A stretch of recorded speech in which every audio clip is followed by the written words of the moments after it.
مفتی طارق مسعود کے بیانات کے لیے مفتی صاحب کے آفیشیل چینل مفتی طارق مسعود سپیچز کو سبسکرائب کریں۔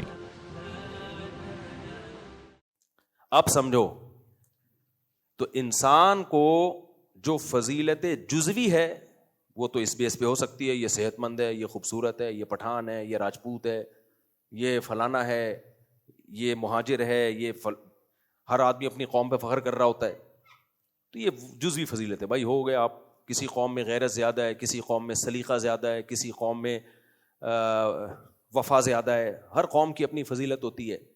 قومیت کی بیس پہ لوگ کہتے ہیں یہ ہماری فضیلت ہے، صحت کی بیس پہ باڈی بلڈر اپنے یہ ڈولے شولے، باڈی بلڈروں کی یہ جو ان کے بازو ہیں یہ ہماری ران کے برابر ہوتے ہیں، پتہ ہی نہیں چل رہا ہوتا کہ یہ ان کی ٹانگ ہے یا ہمارا بازو ہے، اتنے بڑے بڑے ڈولے بنائے ہوئے ہوتے ہیں انہوں نے، جزوی فضیلت ہے ماشاءاللہ۔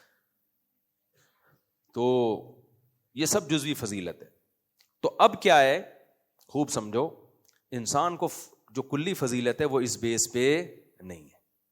کلی فضیلت جس بیس پہ ہے وہ بیس ہے جس بیس پر آپ کو جنت ملے گی۔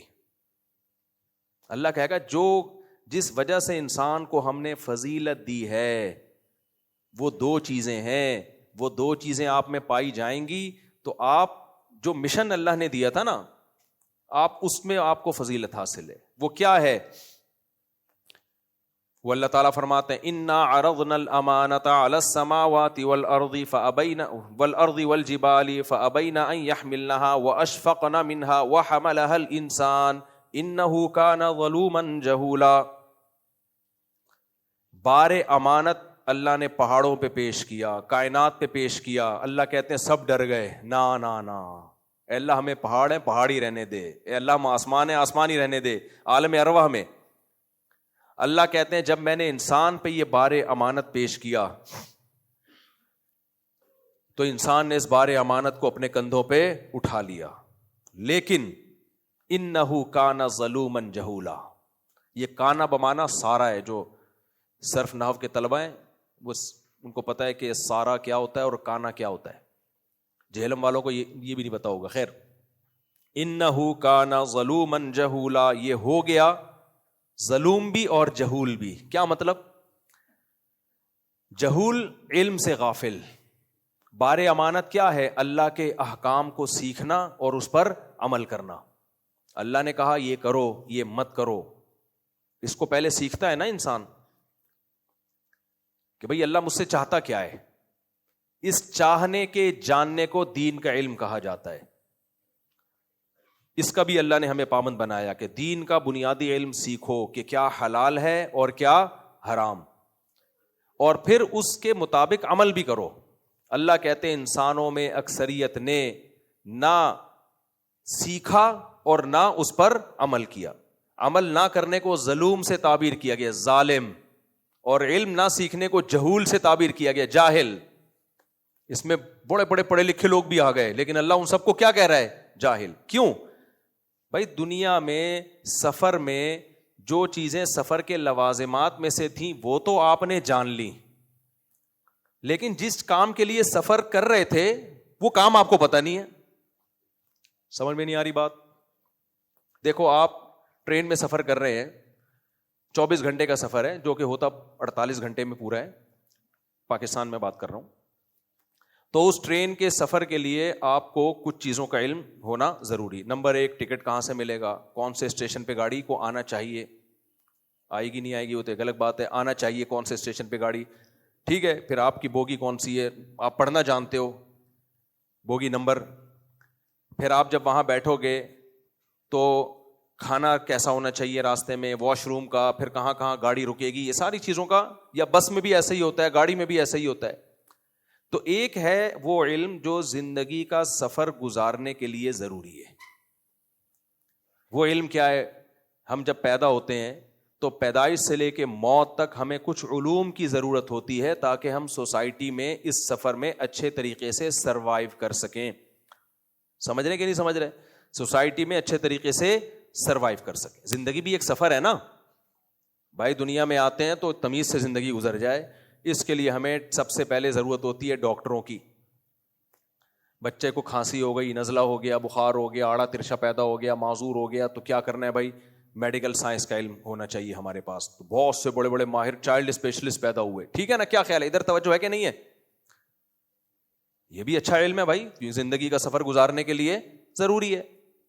پھر کیا ہوا جی, ہم بالغ ہوتے ہیں تو چائلڈ اسپیشلسٹ کی فہرست سے نکل کے جو جنرل فزیشین ہیں, عام ڈاکٹر ہیں, اس میں آ جاتے ہیں. پھر اگر گردے خراب ہوئے تو گردوں کے اسپیشلسٹ بھی ہونے چاہیے, پھیپھڑے خراب ہیں تو پھیپھڑوں کے اسپیشلسٹ بھی ہونے چاہیے, وغیرہ وغیرہ وغیرہ. یہ سب اس دنیا کے سفر کو ہمارے لیے اچھا بنانے کے لیے ضروری.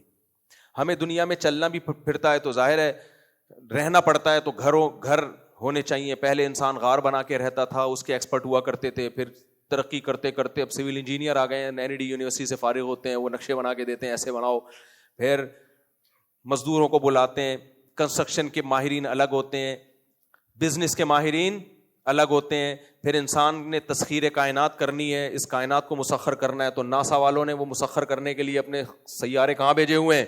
فضاؤں میں. سورج کے قریب سنا ایک سیارہ پہنچنے والا ہے, آج کل رپورٹ آ رہی ہے. میں بہت شوق سے یہ سائنسی پروگرام دیکھتا ہوں. سنا ہے کہ سورج کی رپورٹیں ہم تک پہنچنے والی ہیں. تو یہ سارا اس دنیا کی ٹریولنگ کو سوٹیبل بنانے کے لیے, سمجھتے ہو؟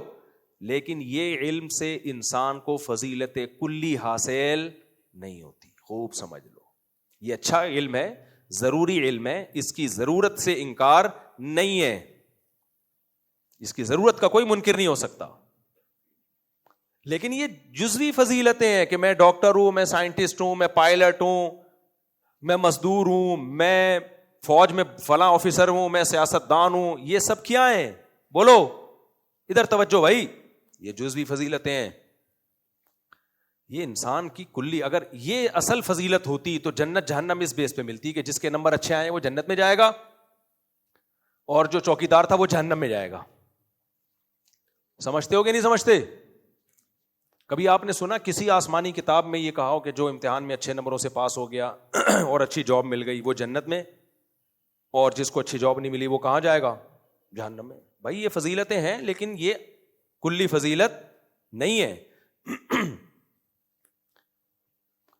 قیامت کے دن ہمارے نبی کا مقام حضرت موسیٰ علیہ السلام سے بلند.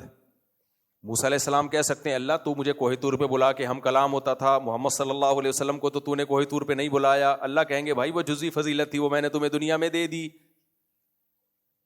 لیکن جو کلی فضیلت تھی, جو پیغمبروں والا کام تھا, وہ جیسا محمد صلی اللہ علیہ وسلم کو ذمہ داری دی اور آپ نے نبھائی اس ذمہ داری کو, ایسی ذمہ داری میں نے آپ کو نہیں دی. ٹھیک ہے, بنی اسرائیل نے آپ کو بہت ٹینشنیں دی ہیں, ان ٹینشنوں کا الگ سے ثواب ملے گا آپ کو, صحیح ہے نا؟ ان ٹینشنوں اور اس صبر پہ آپ کو الگ سے درجات بھی بلند ہوں گے, ثواب بھی ملے گا, بہت بڑا مقام آپ کا. لیکن محمد صلی اللہ علیہ وسلم سے آگے نہیں جا سکتے. انبیاء میں سب سے بڑا مقام محمد صلی اللہ علیہ وسلم کا ہے, اس کے بعد حضرت ابراہیم علیہ السلام کا, اس کے بعد حضرت موسیٰ علیہ السلام کا, اس کے بعد حضرت عیسیٰ علیہ السلام کا. اہل سنت والجماعت کے یہاں یہ 4 ترتیب ہے. اس کے بعد پھر کسی نے کہا نوح علیہ السلام, کسی نے کہا آدم علیہ السلام, وہ ایک الگ بحث ہے.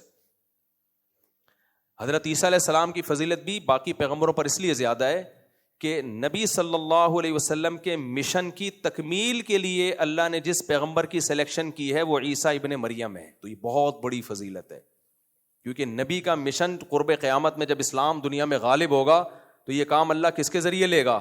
عیسیٰ ابن مریم کے ذریعے. تو یہ کم فضیلت نہیں ہے, اس کے لیے اللہ نے کسی اور پیغمبر کا انتخاب نہیں کیا.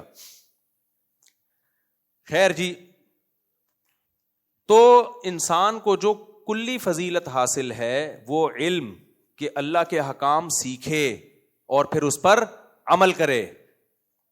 تو جو اس میں پورا اترے گا انسانیت میں سب سے افضل وہ ہوگا. اور یہ اللہ کے علم کا مطلب عالم بننا, مفتی بننا نہیں ہے. یہ تو قرآن نے کہا کہ کچھ لوگ ایسے ہونے چاہیے جو دین کے علم میں ایکسپرٹ ہوں. اگر اللہ یہ کہتا تھا سارے عالم مفسر بنے تو پھر دنیا کا کام کون کرے گا بھائی؟ کیونکہ دنیا مسافر خانہ ہے, اس میں بھی تو ہم نے رہنا تو ہے نا, بہرحال یہاں سے جانا ہے, لیکن فوراً تھوڑی چلے جانا ہے. اگر پتہ چل جاتا کل قیامت آئے گی اور کل ہی ہم سب نے یہاں سے نکل لینا ہے, پھر یہ سارے کالج والج ختم کرو, بند کرو, کیا خیال ہے بھائی؟ لیکن رہنا تو تھوڑے دن تو رہنا ہے نا. تو اس کے لیے پھر کمانا بھی ہے, اس کے لیے ہمیں ڈاکٹر بھی چاہیے, اس کے لیے ہمیں انجینئر بھی چاہیے, اس کے لیے ہمیں بہت کچھ چاہیے, بچے بھی چاہیے ہمیں اس کے لیے. ہم ہر چیز کو مان رہے ہیں, سب کچھ چاہیے, لیکن فیملی پلاننگ والوں نے کہا بچے نہیں چاہیے. بھائی غلط ہے. جیسے دنیا میں صحیح زندگی گزارنے کے لیے آپ کو صرف میڈیکل سائنس کی ضرورت نہیں ہے, آپ کو نیچرل لائف کی ضرورت ہے. اس نیچرل لائف میں بیوی بچے سر فہرست ہیں. اگر بیوی بچے نہیں ہوں گے تو آپ نفسیاتی ڈاکٹروں سے ہی قیامت تک علاج کراتے رہو گے, اور وہ میڈیسن سے ہی کوشش کریں گے آپ کو کور کرنے کی, حالانکہ اس کا علاج میڈیسن نہیں ہے. یہ نیچرل لائف ہے انسان کی, اس کو بیوی بھی چاہیے اور بچہ نہیں, بچے چاہیے. اور اگر آپ کا ایک آدھ بچہ ہو گیا تو بچہ ڈپریشن میں جائے گا, کیونکہ بچے کو بہن بھائی چاہیے, یہ اس کی نیچر ہے.